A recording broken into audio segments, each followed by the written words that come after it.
A colheita. A palavra profética para os dias de hoje e para os anos que estão por vir. Um livro de Rick Joyner.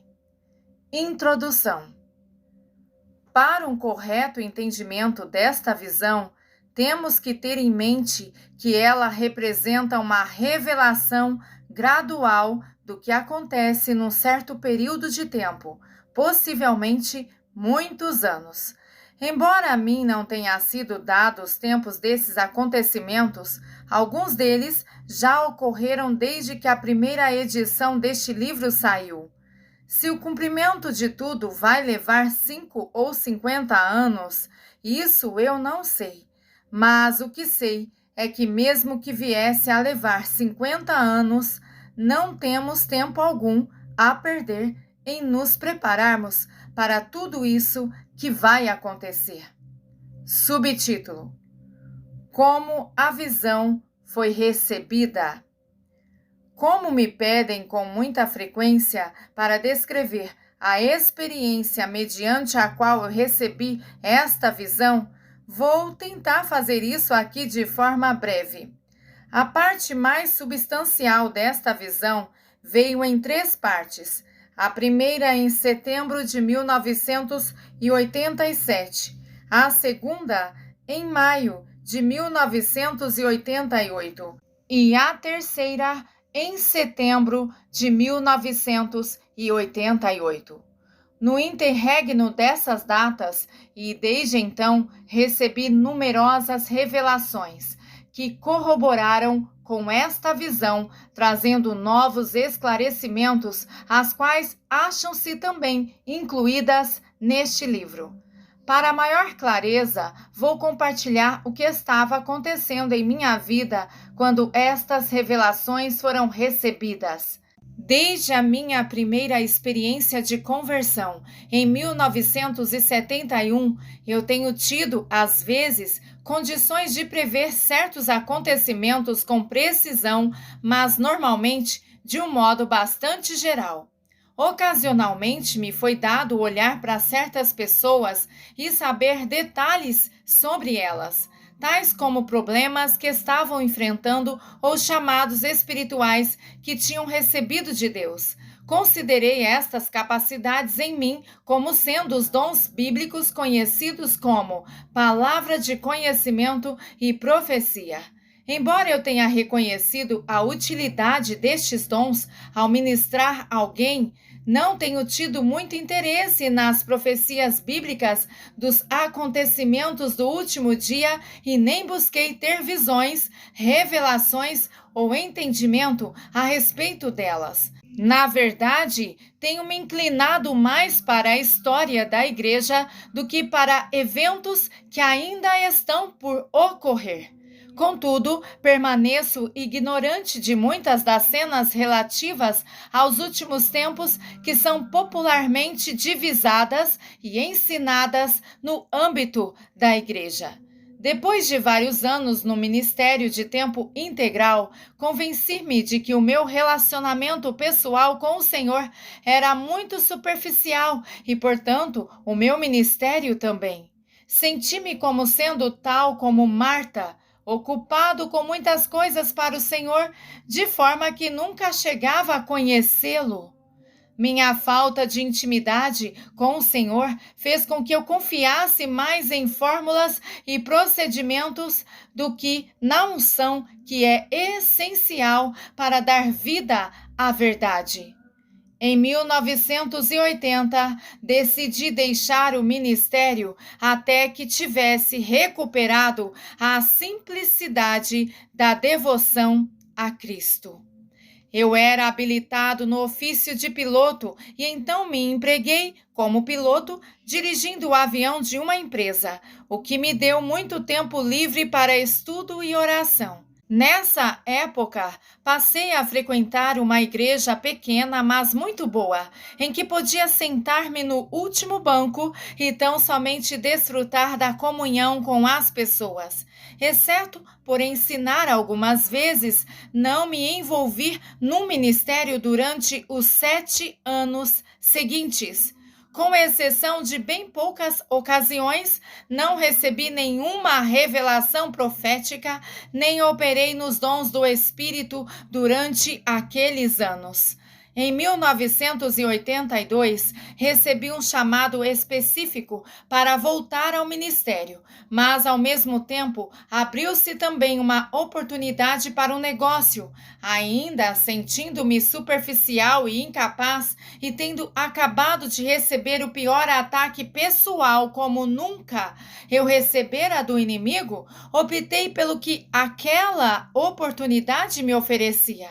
Embora não tenha chegado a cair na carnalidade ou no que pudesse ser considerado um notório pecado, com certeza desviei-me do Senhor nos 5 anos seguintes, tendo-me envolvido totalmente no negócio que estava construindo. Em 1987, fui de novo chamado pelo Senhor a voltar ao ministério, com a palavra de que a minha missão seria passada para outra pessoa caso eu não voltasse naquela hora. Eu realmente não sabia qual seria a minha missão, mas sabia que não queria perdê-la. Assim, respondi de imediato a esse chamado. Eu tinha plena certeza de que não seria para ser um pastor de novo, mas realmente eu não sabia o que iria fazer no ministério. Eu não tinha lido nenhuma única revista cristã e nem visto programas de televisão evangélicos por 7 anos, e pouco sabia sobre o que se passava na igreja de modo geral. Eu tinha escrito o livro Havia 3 Árvores no Jardim alguns anos antes, o qual havia se tornado bastante popular e que tinha me proporcionado alguns convites para pregar. Telefonei então para alguns pastores que conhecia ou que haviam entrado em contato comigo por causa daquele livro e informei-lhes que achava-me disponível para o ministério. Depois da minha primeira viagem em ministério, em 7 anos, voltei para casa sentindo-me tão vazio e incapaz como sempre, e um tanto descompassado em relação às igrejas que tinha visitado. O único encorajamento que eu tive foi sentir-me bem mais perto do Senhor, tal como não sentia havia já um bom tempo, e o meu desejo de servi-lo no ministério voltou. Na manhã seguinte ao dia em que cheguei de volta em casa, fui ao meu escritório apenas com o objetivo de pegar alguns papéis e orar para ter uma revelação quanto ao que deveria fazer no ministério. Ao sentar-me ali, senti a presença do Senhor que me tomou por completo. Então, depois de 7 anos, sem nenhuma revelação profética, tive uma experiência profética que durou 3 dias, na qual me senti como se o Senhor tentasse me alcançar com tudo o que eu não tinha recebido naqueles anos. A situação atual da igreja e os eventos que são iminentes, que se acham contidos neste livro, na sua maior parte, foram revelados naqueles 3 dias. Subtítulo: A natureza das revelações. Algumas das revelações vieram em visões abertas. Estas foram visões externas, visíveis, como se eu estivesse vendo um filme projetado numa tela. Outras foram visões internas, suaves, tal como a sensação de quem tem os olhos do coração abertos. Agora tenho com frequência visões e sonhos que são cheios de simbolismo e que requerem uma interpretação, como acontece com a maioria das visões bíblicas, mas estes não são como aqueles que eu tive. Muitos dos detalhes que você vai ler neste livro, na verdade, eu vi nas visões. Uma parte do que é compartilhado neste livro não veio na forma de uma visão, mas como uma intensa unção com o dom da palavra de conhecimento. Simplesmente acontecia que, de repente, eu sabia de muitos detalhes sobre os eventos futuros, como se eles tivessem sido despejados abundantemente dentro de mim. Não sei como explicar isso, a não ser dizendo que simplesmente ficava sabendo de coisas que desconhecia antes. Recebi a palavra de que para o Senhor um dia é como 1000 anos e 1000 anos como um dia. O Senhor me disse que Ele poderia fazer em mim, num só dia, o que poderia levar anos para ser feito em outra pessoa. Penso que isto em si mesmo é uma revelação do que está para ser revelado. Muitos dos que agora vierem ao reino terão que amadurecer muito mais rapidamente do que no passado, porque o tempo agora está bem mais curto. Sempre tive fome por conhecimento, tendo lido pelo menos um livro por semana durante quase todo o tempo da minha vida adulta. Muito do que fui atraído a ler foi sobre a história da igreja, ou foi uma literatura clássica, mas tanto meus estudos como meus interesses eram ao acaso e diversificados. Uma parte do que foi revelado e que se acha compartilhado neste livro veio literalmente através de uma conversa com o Senhor. Não ouvi a voz dele em forma audível, mas era de um modo mais íntimo e real, como nunca tinha experimentado antes. Quando o Senhor falou comigo durante esse tempo, suas frases eram poucas e curtas, mas elas me foram como chaves para compreender muitas das coisas que aparentemente estavam desconexas e não relacionadas entre si, no conhecimento que eu havia acumulado em todos esses anos. Eram coisas que eu nunca tinha tido condições de ligar umas com as outras. Fatos e eventos começaram a encaixar-se de um modo que eu, por mim mesmo, nunca teria podido perceber. As chaves de conhecimento que recebi deram-me também entendimento de muitos acontecimentos que estão ocorrendo e de muitos eventos das Escrituras que tenho estudado ou visto desde então, mas que não me eram familiares naquele tempo. O Senhor me disse que Ele estava restaurando os anos que foram consumidos pelo gafanhoto. Honestamente, creio que nunca obtive tanto entendimento em toda a minha vida como naqueles 3 dias. Normalmente relaciono a palavra visão como o evento profético de ver cenas, tanto em meu interior como externamente. Considero revelação como sendo o recebimento de um conhecimento ou entendimento que ultrapassa a maneira natural de obtê-lo. A maior parte do que se acha neste livro foi recebida tanto por visão como por revelação sobrenaturais. Uma parte do que escrevi resulta de meus próprios estudos, mas até mesmo isso foi iluminado por uma unção que me fez ver a perspectiva pela qual isso veio a ser compartilhado. Com frequência tenho ouvido pessoas que compartilham visões e sonhos dizerem que não entendem tais visões e sonhos, como se isso de alguma forma desse credibilidade à experiência. Essa não tem sido a minha experiência. Eu entendo perfeitamente o que compartilho aqui e não compartilharia se não entendesse. Tenho que confessar que a minha escatologia não era muito profunda.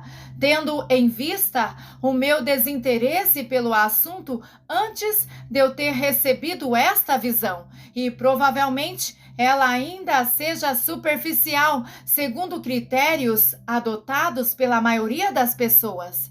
Alguns dos vagos conceitos quanto ao futuro que eu tinha assimilado foram tirados de alguns livros que eu tinha lido durante os meus primeiros anos como cristão.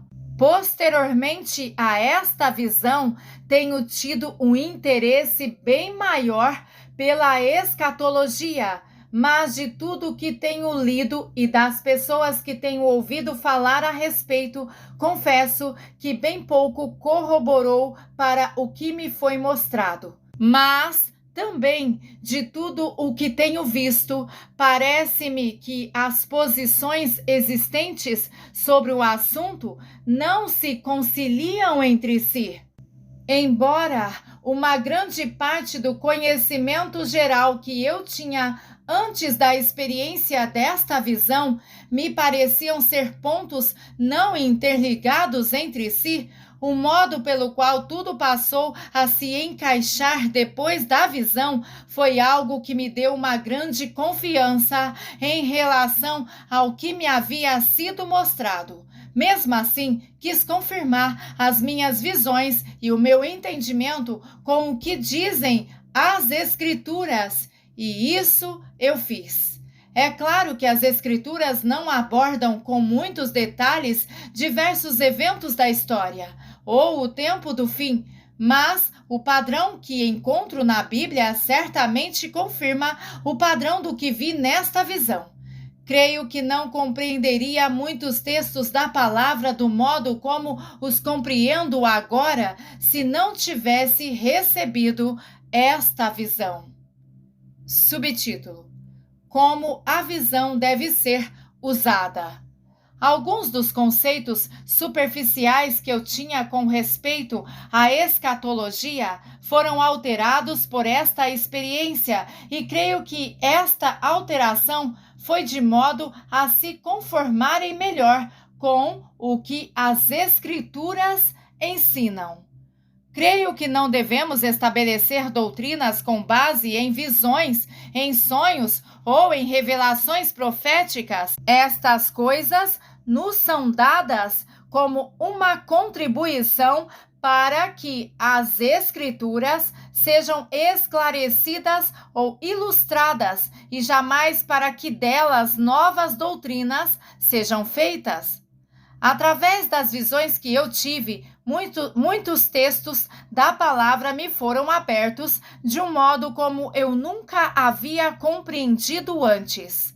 Mesmo assim, coloquei no texto apenas algumas citações bíblicas, de forma que o Senhor fale diretamente com o leitor, crendo que o que está escrito possa assim fazer mais sentido e alcance um realismo maior para o leitor. A simples leitura e a concordância com a visão de uma outra pessoa necessariamente não faz dela uma revelação para nós. Quando o Senhor confirma a palavra, é que temos o nosso encontro com Ele, e então ela deixa de ser apenas uma revelação dada por alguém. Creio que sempre temos que ser como os habitantes de Samaria, que vieram a crer em Jesus, não por causa do testemunho daquela mulher que havia estado junto ao poço, mas porque eles mesmos viram e ouviram o Senhor. Subtítulo: Uma nota quanto à profecia. Desde quando distribuir o sumário da primeira visão, tenho me encontrado com outras pessoas que também tiveram e que também registraram basicamente esta mesma visão, em alguns casos com até mais clareza e com mais detalhes. Como nos foi prometido, certamente o Senhor Deus não fará coisa alguma sem primeiro revelar o seu segredo aos seus servos, os profetas. Observe o plural da palavra profetas. Para ser adequadamente recebida, esta visão não é para ser considerada como sendo exclusiva ou totalmente abrangente, mas sim como sendo uma parte que tem que ser ligada com outras para que possamos ter uma visão completa. A visão que me foi dada termina durante a colheita, num ponto que não sei com precisão.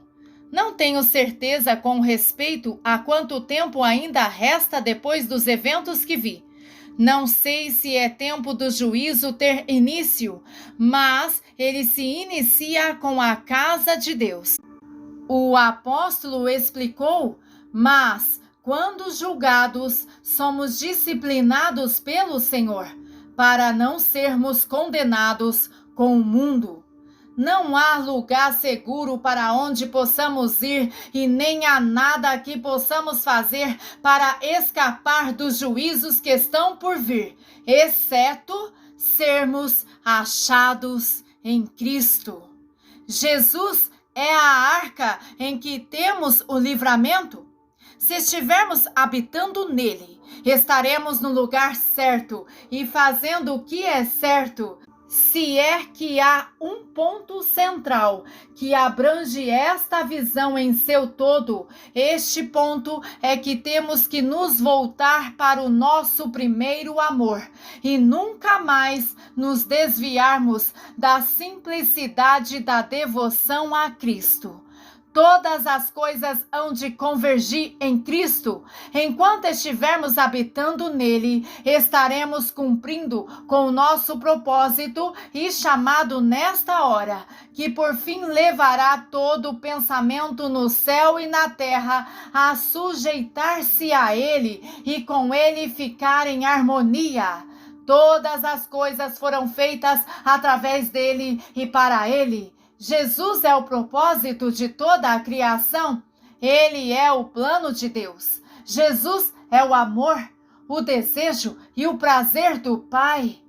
Em tudo o que foi feito, o Pai visou ao seu Filho. Ele busca por seu Filho em nós. Um certo número de redundâncias propositadamente foram incluídas neste livro. São para chamar a atenção a questões que são da maior importância.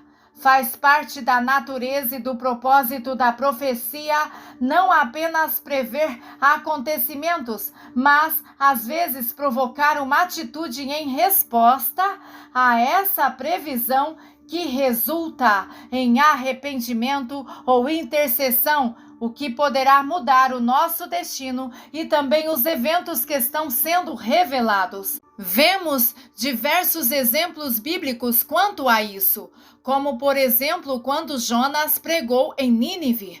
Embora Jonas não tivesse pregado sobre a possibilidade de que a destruição de Nínive poderia ser impedida pelo arrependimento, isso é implícito em toda a profecia de juízo.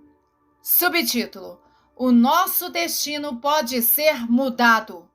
O fato de Nínive não ter sido destruída não fez com que Jonas se tornasse um falso profeta, mas foi o resultado de uma palavra profética ungida e verdadeira. Como uma cidade pagã assim pôde arrepender-se como o fez, simplesmente com a pregação de um judeu, sem sinais ou milagres que dessem respaldo à sua palavra, se não tivesse havido unção? Há eventos contidos na profecia deste livro que poderão ser alterados pelo arrependimento e pela intercessão. Há também eventos que não poderão e que não serão alterados por serem parte de um complexo emaranhado de situações a serem reveladas relativas ao propósito final de Deus. Esses não são apresentados aqui porque não me foram revelados. Apenas recebi o entendimento de que seria assim. A nossa resposta deverá ser oração e arrependimento diante de tudo o que Ele nos revela no dia de hoje, de forma a nos tornarmos veículos adequados ao seu uso para que tais propósitos sejam alcançados. A sequência segundo a qual os eventos são colocados nesta profecia não é necessariamente a sequência segundo a qual eles acontecerão. Até mesmo na profecia bíblica, a sequência de acontecimentos com frequência é emaranhada, não sendo sempre apresentada na ordem cronológica em que vai se dar. Isso não foi feito pelo Senhor com o objetivo de trazer confusão, mas para nos manter dependentes dele na interpretação. Desse modo, temos necessidade de buscar o Senhor e não apenas ficarmos buscando informações. Os encontros que temos com o Senhor, quando Ele nos dá revelação e conhecimento, ensinam-nos seus modos de agir e não apenas fatos. Por causa disso, podemos pregar a sua mensagem pelo seu espírito e com o seu coração muito mais do que ao pé da letra. Faz parte da natureza da profecia, tanto da bíblica como da que vem através do dom de profecia neotestamentário, a característica de ser geral. Mais uma vez digo que a profecia não é dada apenas para predizer acontecimentos futuros, mas é principalmente para preparar a igreja e para despertar uma reação de nossa parte com o fim de afetar esses acontecimentos. Se o Senhor quisesse impressionar-nos com a sua capacidade de predizer o futuro, poderia ter sido bem mais específicos nas próprias previsões bíblicas que fez. Ele poderia ter citado nomes, nações, guerras, em vez de apenas dizer que o conhecimento se multiplicaria. Ele poderia ter previsto a invenção de aeronave, das viagens espaciais e assim por diante. De quando em quando o Senhor se faz mais específico no que ele revela, mas normalmente não é assim. Ele faz uso do que nos revela no sentido de que saibamos do que devemos ir atrás para que ele nos dê entendimento. Assim, é propósito dele e é para o nosso bem. Ele nos manter no processo de buscar nele os detalhes importantes a serem preenchidos nas lacunas das profecias. A glória de Deus é encobrir as coisas, mas a glória dos reis é esquadrinhá-las, descobri-las. O Senhor usa a profecia para despertar corações perscrutadores em meio a seu povo. Ele chamou-nos para que reinemos nesta vida e faz parte da natureza de reis piedosos ir atrás dos mistérios e propósitos de Deus. Oro no sentido de que, à medida em que você for buscando ter entendimento nesta visão, você encontre o Senhor, você veja a sua glória e seja mudado por ela de modo que seja capacitado a adorá-lo com maior perfeição, em espírito e em verdade. Somente então é que poderemos compreender as suas obras. Tendo conhecimento de que o que me foi mostrado durante a série de visões e de outras revelações foi feito ainda como em espelho obscuramente e que continuamente estou tendo mais entendimento dos diferentes aspectos da visão, vou acrescentar essas novas informações em cada nova repreensão do livro. Entretanto, para manter a integridade da profecia, os acréscimos serão colocados no final de cada sessão e serão datados. Preocupo-me em apresentar com precisão o que me foi confiado, o que às vezes poderá significar mudar alguma coisa que antes não tinha entendido corretamente. Até agora não fiz alterações assim, apenas acrescentei algumas revelações adicionais a um certo número de áreas cobertas por esta visão. Subtítulo: A razão da visão. O profeta Zacarias resume o que sinto ser o propósito deste livro. Assim diz o Senhor dos Exércitos: sejam fortes as mãos de todos vós que nestes dias ouvis estas palavras da boca dos profetas, a saber, nos dias em que foram postos os fundamentos da casa do Senhor dos Exércitos, para que o templo fosse edificado. Zacarias 8:9. A igreja terá que estar forte nos dias que estão por vir, mais forte do que agora estamos. Uma palavra que me foi dada foi: a igreja no Ocidente está quase que totalmente despreparada para enfrentar dificuldades, e dificuldades estão a caminho. Temos que aprender a ouvir e a responder de forma adequada nos tempos que temos pela frente. As vozes proféticas já comprovadas, como a primeira parte desta visão foi dada em 1987, tenho testemunhado um certo número de situações críticas, até o ponto de serem questões de vida ou morte, que dependiam de se ouvir e de se responder adequadamente às palavras proféticas dadas por aqueles que o Senhor está estabelecendo com ministérios proféticos confiáveis. O ministério profético é essencial para o correto estabelecimento da fundação da casa do Senhor, o que é essencial se o templo, a igreja, está para ser construído.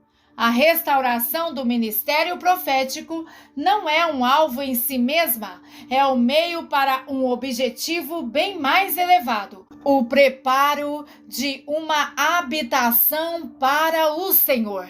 Se perdermos a visão deste propósito final do Senhor, seremos seduzidos a ter propósitos inferiores.